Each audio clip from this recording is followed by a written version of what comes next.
विघ्नेश्वराय नमः। गुरुचरण पादुकाभ्यो नमः। बंधुओं, इस प्रकार हमने पूर्व सत्र में जाना कि भगवती महाकाली और महासरस्वती का सम्मिलित संगीभूत स्वरूप महालक्ष्मी कहलाता है। और जब भगवती महाकाली, महालक्ष्मी और महासरस्वती ये तीनों एक नाम से जाने जाए तो इसको हम त्रिशक्ति चामुंडा कहते हैं। चामुंडा सहित इन तीनों शक्तियों को, महाकाली, महालक्ष्मी, महासरस्वती और चामुंडा को एक नाम से जाने जाने पर ये पूरा संसार, पूरे शास्त्र श्री दुर्गांबा के रूप से, दुर्गांबा के नाम से जानता है। भगवती दुर्गांबा की उपासना शक्ति के संचयन के लिए युगों युगों से श्री दुर्गा सप्तशती के माध्यम से मनुष्यों द्वारा होती आई है।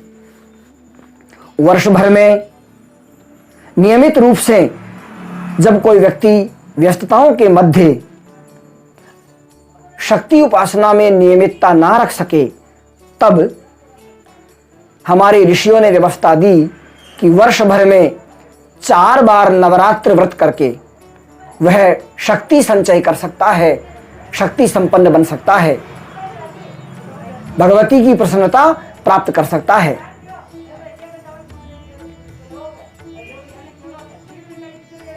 आश्विन, माघ, चैत्र और आषाढ़, इन 4 महीनों में शुक्ल पक्ष के 9 दिन नवरात्रि कहलाते हैं।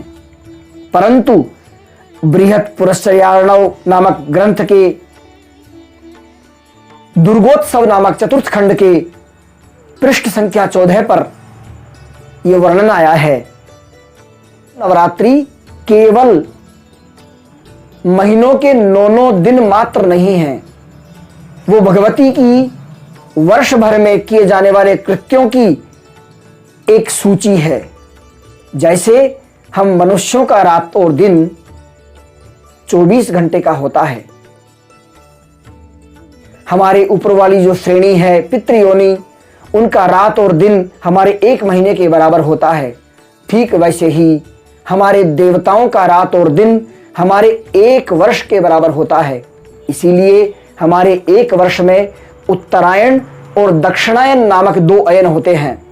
उत्तरायण देवताओं का दिन है और दक्षिणायन देवताओं की रात्रि है। बंधुओं, भगवती का आश्विने जागरणम कार्यम, माघे मासे च भोजनम, चैत्रे तु शयनम कार्यम, आषाढ़े परिवर्तनम। भगवती आश्विन के महीने में बोधन होता है, जागरण होता है, भगवती जगती है। माघ के महीने में भगवती का भोजन होता है। चैत्र के महीने में भगवती शयन करती है और आषाढ़ के महीने में भगवती का करवट बदलना होता है। भोजन और करवट बदलना गुप्त रीति से होने के कारण हम माघ और आषाढ़ के नवरात्रि को गुप्त नवरात्रि कहते हैं। बंधुओं,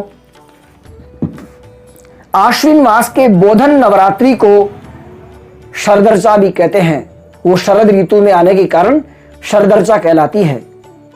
इस नवरात्रि को विशेष महत्व प्राप्त है। आगम ग्रंथों में शरदर्चा में कालक्रम की बड़ी महत्ता है। कालक्रमानुसार महिषासुर 3 बार उत्पन्न हुआ। हो सकता है अब तक प्राप्त ग्रंथों की जानकारी से आपको पता हो कि महिषासुर केवल 1 बार आया, परंतु ऐसा नहीं। महिषासुर का भगवती ने 3 बार वध किया। भगवती के द्वारा बोधन नवरात्रि के 3 कल्प हुए हैं। पहले कल्प का नाम रंभ कल्प है, दूसरा कल्प नील लोहित कल्प है और तीसरा कल्प वर्तमान में जो प्रचलन में है उसको हम श्वेत वाराह कल्प कहते हैं।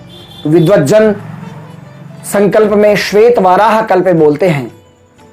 बंधुओं, सृष्टि के प्रारंभ से रामावतार पर्यंत सेवित रहा रंभकल्प में 16 दिन के नवरात्रि होते थे। आश्विन कृष्णा नवमी से आश्विन शुक्ला नवमी के मध्य में भगवती का उपासना होता था। खड़ग में भगवती का प्रबोधन होता था और उस रंभकल्प में 18 भुजाओं का ये उग्रचंडा स्वरूप धारण करके भगवती ने महिषासुर का वध किया था।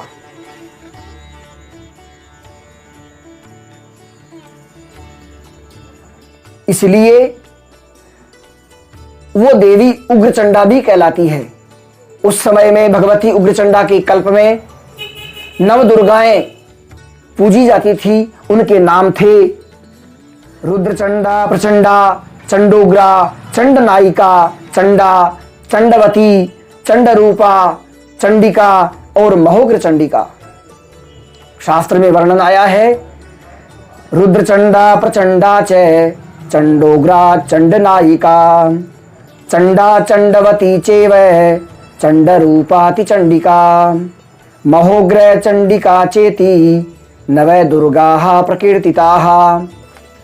रंभकल्प या उग्रचंडा कल्प के पश्चात नील लोहित नामक कल्प आया, जो रामावतार के पश्चात कृष्णावतार पर्यंत सेवित रहा। इस कल्प में आश्विन मास के शुक्ल प्रतिपदा से नवमी पर्यंत शक्ति की उपासना होती है। इसमें इस कल्प में देवी की उपासना, देवी का आवाहन कलश में या कुंभ में किया जाता है।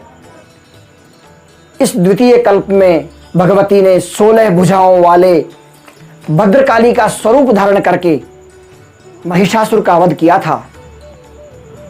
अतः इस दूसरे कल्प को हम भद्रकाली कल्प भी कहते हैं। इस कल्प में भद्रकाली क्रम की 9 दुर्गाओं की उपासना हुई, जिनका नाम प्रथमम शैलपुत्री च, द्वितीयम ब्रह्मचारिणी, तृतीयम चंद्रघंटेति, कूष्मांडेति चतुर्थकम, पंचमम स्कंदमातेति, षष्ठम कात्यायनीति च, सप्तमं कालरात्रीति, महागौरीति चाष्टमं, नवमं सिद्धिदात्री च, नवदुर्गाः प्रकीर्तिताः। इस प्रकार इस द्वितीय कल्प में शैलपुत्री, ब्रह्मचारिणी, चंद्रघंटा, कूष्मांडा, स्कंदमाता, कात्यायनी, कालरात्रि, महागौरी और सिद्धिदात्री के नाम से नवदुर्गाओं का पूजन हुआ। इस द्वितीय कल्प के पश्चात अर्थात कृष्णावतार के पश्चात वर्तमान पर्यंत तीसरा कल्प चल रहा है, जिसको हम श्वेत वाराह कल्प कहते हैं। हिरण्याक्ष दैत्य द्वारा सप्तद्वीपा वसुंधरा को समुद्र में डुबो दिए जाने पर व्यथित देवताओं की प्रार्थना पर भगवान नारायण ने श्वेत वर्ण के महावराह का रूप धारण कर इस धरा का उद्धार किया था। फलतः यह कल्प श्वेत वाराह कल्प के नाम से प्रसिद्ध है। इस कल्प में आश्विन मास के शुक्ल पक्ष की षष्ठी को देवी का प्रबोधन, आश्विन शुक्ला सप्तमी, अष्टमी, नवमी 3 दिन के नवरात्रि होते हैं। इस वर्तमान कल्प में देवी का प्रबोधन 2 फल वाले बिल्व वृक्ष की शाखा में होता है। इस कल्प में भगवती ने महिषासुर की प्रार्थना पर 10 भुजाओं वाले कात्यायनी स्वरूप को धारण करके उसका वध किया था।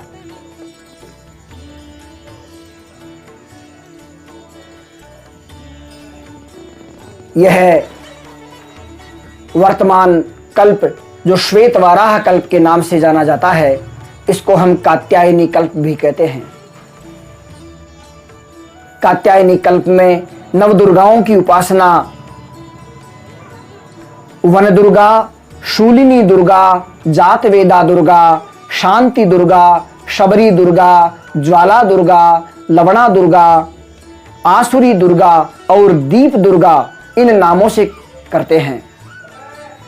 शास्त्र में प्रमाण आया है, प्रथमा वन दुर्गा च, द्वितीया शूलिनी मता, तृतीया जात वेदा तु, चतुर्थी शांति दृश्यते, पंचमी शबरी चैव, ज्वाला दुर्गा ततः परम, सप्तमी लवणा चेति, अष्टम्याम आसुरी मता, नवमी दीप दुर्गेति, नवदुर्गाः प्रकीर्तिताः। इस प्रकार